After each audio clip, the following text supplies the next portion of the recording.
Hello everybody, welcome to video number 24 in my Richard Laymon horror novel review series. Sorry it's been a bit of a while since the last one, but I've been crazy busy throughout October. But I've got some more free time now, so we're going to get on with Amara from 2003. Let me start as I always do by showing off the cover art, and also as I always do with these later editions about griping about why they scrunch up the cover image here. They make his name massive, but they kind of squish down the painting that Steve Crisp did. And it's especially annoying here because you can't really see anything on the cover here. You can't see any details of the coffin. You can see nothing about the background. It's just this mummy's hand coming out of the coffin. But if you flip the book over, here you've got the original painting that Steve Crisp did. And it's fantastic. It's one of his very, very best. Maybe even his very best. You know, you've got the extra detail on the sarcophagus, on the coffin there. You've got all the creepy Egyptian imagery in the background, more details of the coffin. Just a fantastic painting. Why they decided to squish it up to make room for a needlessly enormous name. But anyway, they did. So, Amara 2003, here's the spine, 436 pages, I think. I'll get to that in a minute, what I mean by that. And here is the back, which I'll read. It says, Amara, Princess of Egypt, the once beautiful wife of Mentuhotep I, lies in her coffin in the Charles Ward Museum. She has been dead for 4,000 years, or has she?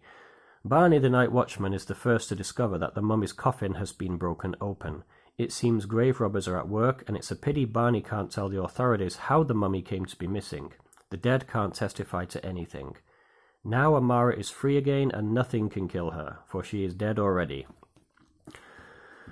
Let me attempt to quickly explain what's going on in this book. It is a bit of a mess, it's a bit of a mishmash of lots of different ideas, but there are generally three strands going on. The first one is a woman called Susan, who's a museum curator, and her fiancé, Tag, who's a police officer, and a mummy has gone missing from the museum, and it seems to be killing people in California. So they've lost the mummy, and it seems to have risen from the dead, and it's going and it's butchering people. That's number one. There's another part of the story which it seemed to have nothing at all to do with that, whereby some people are being kidnapped also in California and put in cages in an underground room, a soundproofed room, and they're being kept as sex slaves, and sometimes they're tortured and butchered. So that's the second thing going on. And the third main thing involves, excuse me, these three teenagers. I think one girl is 16, and her sister is 18, and her boyfriend is 18. The boyfriend is called Cody, and the sisters are called Grace and Pix. They've run away from home in North Carolina, and they're driving across country to California, to Hollywood, because Grace, the sister, wants to be an actress. And they're running away from an abusive home life. One way or another, all three of those stories, the mummy story, the sex slave story, and the runaway teenager story, converge at the end in a kind of an awkward, very contrived way, but they do come together. But why are all those different elements there?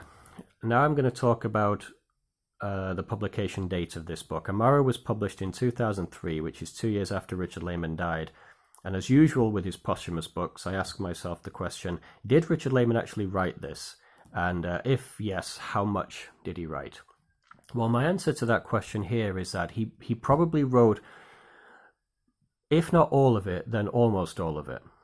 Any suspicions that this was ghost-written after his death are buried when you get to page 34 of this book. For me, anyway, they were buried. This is a scene where we meet one of the main characters, Imad, an Egyptian guy. And he's approached in a bar by this thug who whacks him over the head, and he's dragging him outside into the alleyway to beat him up. And as Imad is being dragged away, my finger here, it says, there's a girl who's with the thug. It says, Imad could see up her shirt. Saw the two small mounds of breast had no jiggle. A shame. He liked a small jiggle. Yeah, we know you do, Richard Laymon. We know you do. That is a feature of all Laymon's books, the obsession with breasts and catching glimpses of breasts and nipples. So, yeah, Richard Laymon did write this, but I don't think he assembled it in this way. I think what's happened here is after his death, his editors or his publishers cobbled together a novel out of lots of different elements that he'd left behind. Exhibit A, Your Honor, there's a section in this book, a really cool section, the best in the book, where the memoirs of Robert Callahan. Robert Callahan is the fellow who in the 1920s discovered the mummy of Amara. And this is his diary from the 1920s. And read here, please, where my finger is. It says, "In the year 1926, my father and I travelled to Egypt for the purpose of lending the expert assistance to the famed Howard Carter, who had recently unearthed the tomb of the boy king, Tutankhamun. In Luxor, we met Mr. Carter. He welcomed my father heartily, blah, blah, blah, blah, blah." All right? Now, while Laymon was alive, he published a collection of short stories called Dreadful Tales, and in this book is a short story called Into the Pit, which begins, "In the year 1926, William Brooks' father travelled to Egypt for the purpose of lending his expert assistance to the famed Howard Carter, who had recently unearthed the tomb of the Child King Tutankhamun. In Luxor, they met Mr. Carter," blah, blah, blah. It is a word-for-word copy of the short story Into the Pit, and not just the opening. I'm serious. The entire thing is copied from this short story. They've just lifted it and inserted it into the novel, even down to the one of the main characters here. It was his bravery, however, that won the respect of the Egyptian youth, Maged. And again, it's right there. Sorry, but 1 second. "It was my bravery, however, that won the respect of the Egyptian youth, Maged." All they've done is change the pronouns. So what on earth's gone on there, I have no idea. But yeah, some of this book, a very important part of this book, is just a short story that he published years before that they've inserted into this thing. So yeah, I don't believe for 1 second that this was a finished product, that this is something that Richard Laymon left behind finished at his death. I've heard a rumour that the Amara part of this book, the mummy part, was a novel that he wrote very early in his career, late 70s, early 80s, that was rejected by publishers. And maybe what's happened there is that they've dusted it off. I mean his publishers, his editors, have dusted it off and just kind of created this Frankenstein's monster of a novel out of bits and pieces of sketches and ideas and short stories that he had lying around his office. Just to add to the farce of this whole project, I had said I'm not completely sure how many pages are in this book, and that's because when I got to page 180 in this edition, we go from page 180 to page 213. There's 33 pages of text missing. And I thought, okay, well, they'll be somewhere down the line. It's just one of those mess-ups that happens sometimes. So on I go, I plow on. Then I get to page 244, hoping to get to the missing pages. But no, it goes from 244 back to 213. And I'm rereading the same thing. And it's, again, the plagiarized bit. They plagiarized it twice. It's just a big balls up. And the missing 33 pages didn't make much difference. I was able to figure out what had gone on there because of later action, so it didn't mess it up too much for me. And it was just funny. So it's very fitting that this Frankenstein's monster that they cobbled together has parts that are missing. Right, well, so that's so much for the history of the book. As for the novel itself, yeah, it is a complete mess, but it is enjoyable as well. I had a good time with this. There is a lot going on. It's not the easiest read. It doesn't flow all that well because it's very jarring. How you'll spend a lot of time with the mummy aspect of it, and then he'll leap over to this part of the story involving the sex slaves, and then that'll get interrupted, and then suddenly you'll jump over to the parts with the runaway teenagers, and because none of it seems to be connected in any way, you're not really sure why he's doing any of this. And there's another character in this. I suppose there's like a fourth strand, but she's very connected to one of the other strands. There's this mopey, maudlin blind woman who just keeps standing on the roof of her house in the middle of nowhere, longing for some lover to come to her. In a way, it was the most atmospheric parts of the novel. But it's repeated 3 times, the same exact chapter where she's standing on the roof of her house looking out, well, not she's blind, but anyway, facing the canyon at night, longing for someone to come and fill her loneliness, satiate her loneliness.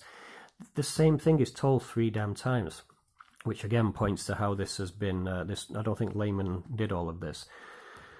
As for the story itself, all three parts, despite not seeming connected, are very enjoyable to read. Lots of crazy stuff goes on, very typical Laymon stuff.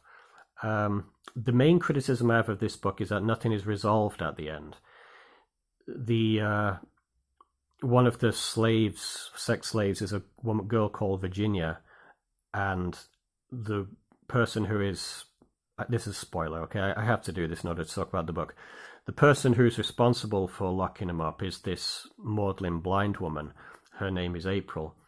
And at the end of the novel, maybe some Stockholm syndrome going on, Virginia ends up kind of not falling in love maybe, but deciding to be with this crazy blind woman. And then that part of the story finishes. I would have loved to have seen that continue because that had intriguing possibilities, but sadly it just stopped there. And we also never find out how on earth this blind woman was doing any of this, because she mentions having an accomplice. I think her name was Letty, but we never see that person and we never find out what happened to that person. So that was very unfinished and underwritten. Gripe number one. Gripe number two, Imad, the Egyptian fella, falls in with this crazy, filthy, drug-addicted, homeless woman, almost homeless woman called Mabel, who is, I'm not going to get into who Mabel is, but they end up forming a partnership at the end, but it's really not clear why, and that just stops again. That part of the story just ends without any closure. This girl who wants to go to Hollywood to be an actress, Grace, and her sister Pix, their story isn't finished in any way. As far as I can tell, her character arc consists of leaving North Carolina to drive all the way across the country to Hollywood. She's sexually assaulted in a car park, she fights a mummy, then she drives home with her sister. That's about it. Don't find out what became of them. It's just all so unfinished. When they were cobbling this thing together, they didn't think to actually end any of the constituent parts, and that's frustrating. All right, but those are the negatives. For the positives, it's very original. The stuff with the sex slaves is like nothing I've ever read before. That's because no one would ever think to write it, because it's so ridiculous and improbable. But if you're a Richard Laymon fan, that's what you love about him. You don't come to his books for believability. That again is what tells me that Laymon did write this stuff. He just didn't assemble it in this way, but he did write these sentences because only he would think to do stuff like that. There's a scene in a car park where these runaway teenagers are sleeping the night because they've got nowhere to stay, and again, that's classic Laymon. All this parade of freaks and weirdos and just keep approaching the car. That's obviously something that Laymon would write. There's two like transgender guys or transvestite guys with this midget prostitute thing between them, and again, that's just an image that only Laymon would come up with. This is like a melting pot of bits and pieces of classic Laymon. If you were to take his books and just like chop them up and throw them together at random, you'd get something like Amara. I enjoyed it. I'm not going to say I didn't. I would far rather read a glorious mess like this than something like Quake, which I reviewed before, or After Midnight that I reviewed before. Something which is better structured, it's more linear, but it's kind of boring. I'd far rather something like this. So I'm thankful it exists. I'm thankful that for whatever reason or however it came to be, it does exist. It has an introduction by Dean Koontz, which Dean Koontz was a very close friend of Richard Laymon. He doesn't mention in his introduction that Laymon has passed away. He uses the present tense for him. I'm not sure what's going on there. I would think it would be a tribute to his friend's work rather than a kind of... the introduction doesn't have anything to do with this novel, Amara. He just mentions it very briefly in the last couple of sentences about how Amara is an enjoyable book. But what he's doing there is he's telling a very nice story, a nice anecdote about a time that he and Richard Laymon and their wives went to dinner. It's nice to read it, and sad to think of how young Richard Laymon died. All right, let me wrap this up because I'm rambling a bit, I know. But in conclusion, this is a hot mess of a novel. It's all over the place. It's not what Richard Laymon would have allowed to be published, I don't think. I think that he would have polished this up a little bit better. But it is Richard Laymon. Don't think that it is. And trust me, as someone who spent the entire previous 4 months doing nothing but reading Richard Laymon, I am very attuned to his style. And this is him. His fingerprints are on this book. So I don't know if I can recommend it. I enjoyed it, that's all I'll say. But I enjoyed it only because I'm a mad Richard Laymon fan. If you're not, you'll probably think, what the hell is this? Why is it so messy? Right, guys, I'm going to wrap this up.